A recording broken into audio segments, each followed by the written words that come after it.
Afternoon. We are here for our weekly manifestation oracle message. We're in an important period between now and the next lunation, which is going to be our new moon coming up, and that is going to kick us off into eclipse season.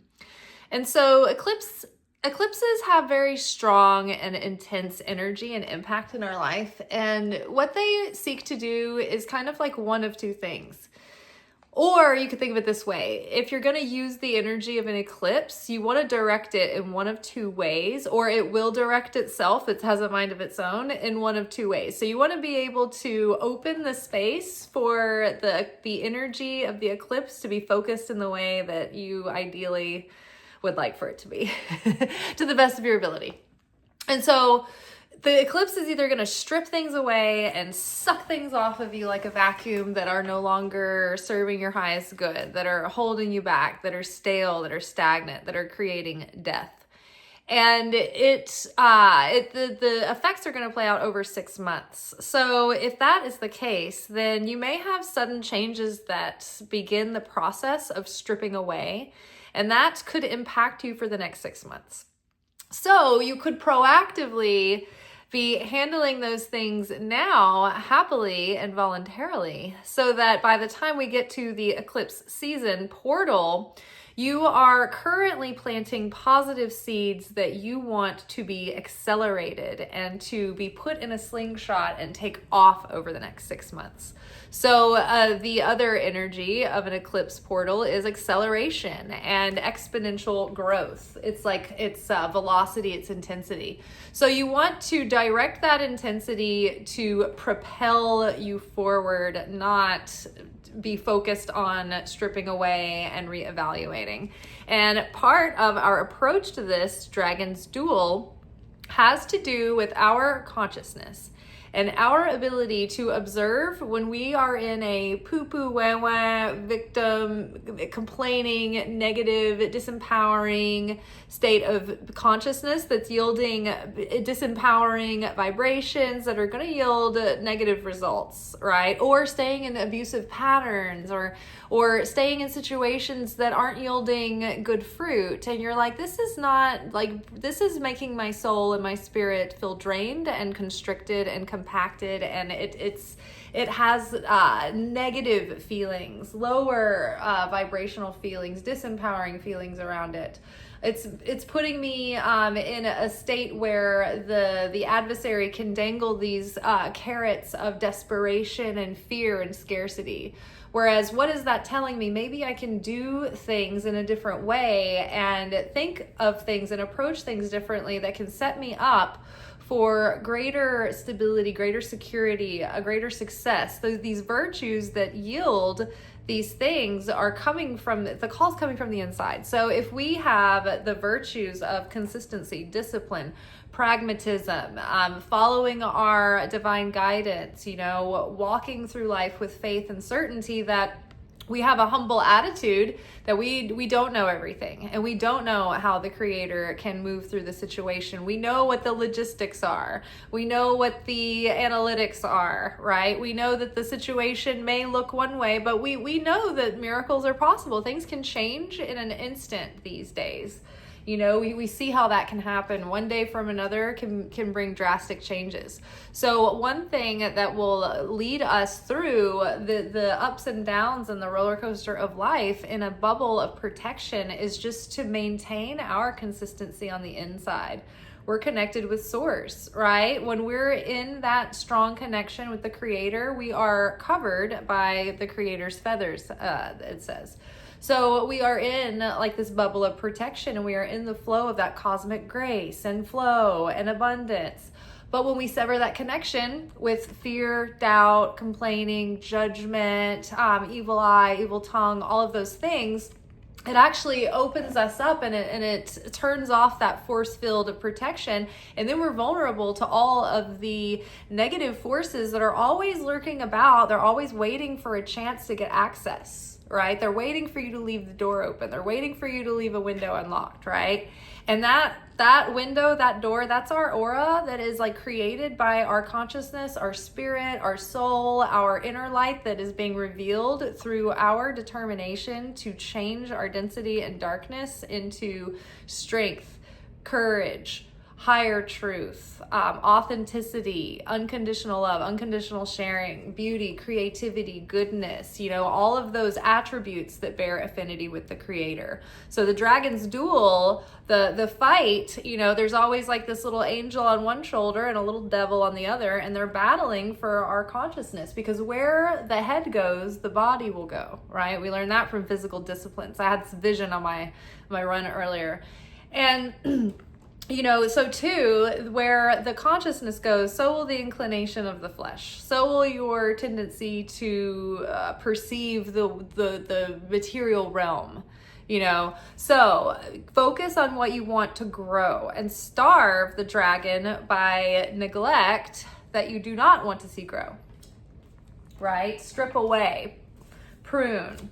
Don't give it attention. Change the channel. We can choose. We don't necessarily have total control over the initial thought, but we can choose which thoughts we are going to cultivate.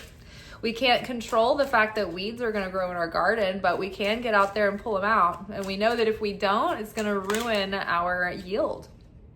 Ice Queen, ideas preserved, non-action, and entitlement. So if you are entitled, you may want things to be done for you, and so that could be a self-defeating tendency.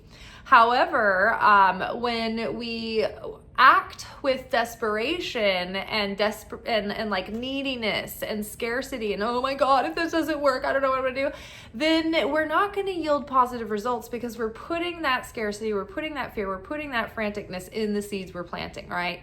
So when you feel that way, it's better to put it on ice and go do something and bring your spirit back to an uplifted state.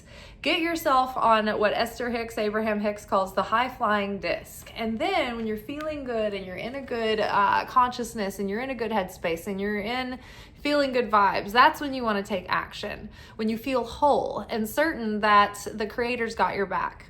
I'm in a new sort of project right now, and it's interesting the way that I feel like I'm approaching it. I just feel very excited but neutral.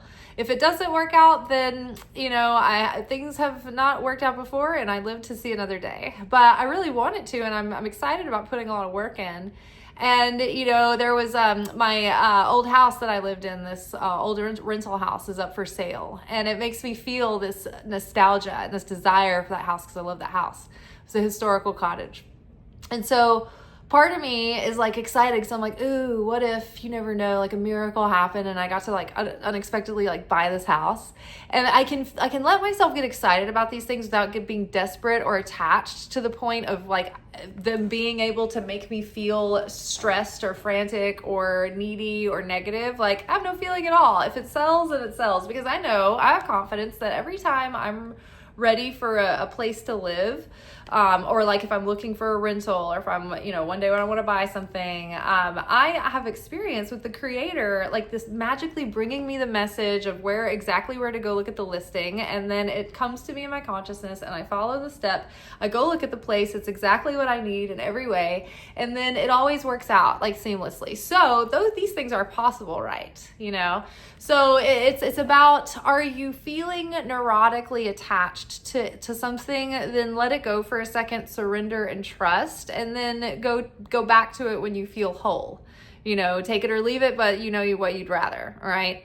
And also I think too, taking a weekly Shabbat, from Friday night sundown to Saturday night sundown, if you can allow yourself to make that time a time of rest where you don't feel compelled to have to make it happen, and you can surrender and trust that the Creator is going to carry you into the success. If you really give it your all, you can't be lazy, you can't half-ass it, but when the Creator sees that you're giving your all and it's for something for your authentic highest good, and that's part of your destiny, you bet you're going to get support.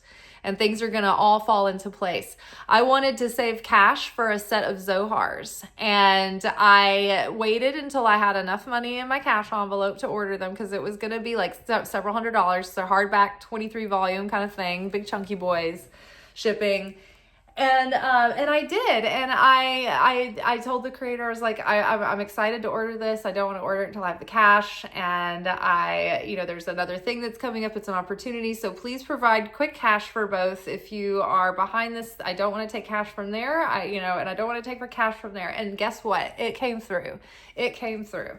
So when you ask for help, you will receive that help if you are asking for something that's in alignment with your highest good. So have trust that your ideas are preserved. Sometimes in this world we can feel like, oh my God, my ideas are going to leak out and it's going to get done before I get to. And what is truly yours will not pass you by. And what is never meant to be yours will never really work or bring you fulfillment, even if you make it work. Oh my God, Queen of the Light. I love this. Illumination, enlightenment, and celebration. Good things are happening, and it's all about shifting that consciousness and coming from a place of not necessarily being frantic about receiving our manifestations for the self alone, but for being a channel in a way that's going to bring something positive to the world, and to be a channel of the light of the Creator, to be an ambassador of that light. We talked about in the Secret Teachings of Jesus episode recently that, our lives are not our own. Our bodies are not our own. Our talents, our skills, our genius is not our own. It's been given to us and entrusted with us with a unique and special purpose and plan. And if we earnestly want to connect with that plan and align with it and follow that plan, then that path will be revealed and that light will just shine through. It's not going to come without challenge. If you sit down to watch a movie, do you want some boring, movie with zero, suspense or conflict? No, you want excitement. You want it to really, I knew it was going to be this guy. So the Metal King, discipline, armor, and boundaries. So right now, I think we have everything inside of us, all the resources, all the passion, all the excitement, all the direction, the clarity, the ideas, it's all pouring out. The last piece of the puzzle is the physical vessel, being able to set the boundaries for ourselves so we can have the routines and the structure and the discipline to see it through. Discipline is doing things whether or not you're inspired or feel like it or not. And it's about doing things beyond when you're tired or out of your comfort zone. It's giving that extra mile and putting that blood, sweat, and tears and sacrificial sharing into it. Don't, run yourself down and burn yourself out to prove you're worthy or any of that. But it is about, having some gusto and really giving it your all, giving it a go. Discipline, armor, boundary. So that means you're going to have to say no to some things. Some things you can't go spend your money on or your resources or time on because they need to be directed in ways that will yield long-term value. Sometimes you got to say no to yourself and join in and participate in life. And, but you'll know how to balance those. Also armor and not letting the naysayers get in. And life is going to send you plenty of reasons to doubt, but what the alchemist, the mystic, the wizard, the weird woman, all of these archetypes that are just a little bit far out, but like they're more awakened than the average person, they know that there's something divine within everything that as soon as we remember that faith and hold true to that faith and anchor ourselves to that faith and carry it with us everywhere always, when we remember it activates the miracle and it opens up portals and vessels for miracles to work and come through. And if we get too hung up on the who, what, where, why, when, how, then we're putting too much limitation on the universe. So being open and, I think it takes a certain naivete to be a magical person, to be magically inclined, but I also think it takes a lot of savvy and discernment and wisdom as well.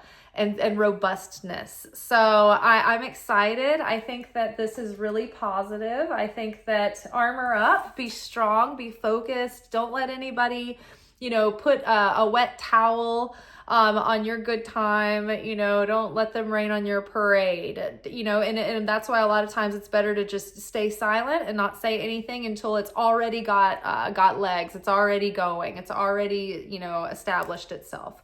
but I'm feeling good for us. I'm feeling excited. So stay on top of your consciousness. Follow through with disciplinary goals for yourself, like bedtimes, rise times, eating a good diet, doing the things that make you feel good so that you can make the most of your day. And I know for myself, like once I started getting on those habits, it didn't feel like I was losing anything anymore. In fact, when those little temptations were dangled in front of me, sometimes now I'm like, it's not worth it. I'd rather have a really good, fruitful day tomorrow and feel good and get good rest and eat good food and all that stuff. So all right, you all, peace be with you. We'll be back together tomorrow for our weekly alchemy message where we talk about our approach to the lessons for the week. All right, until then, peace.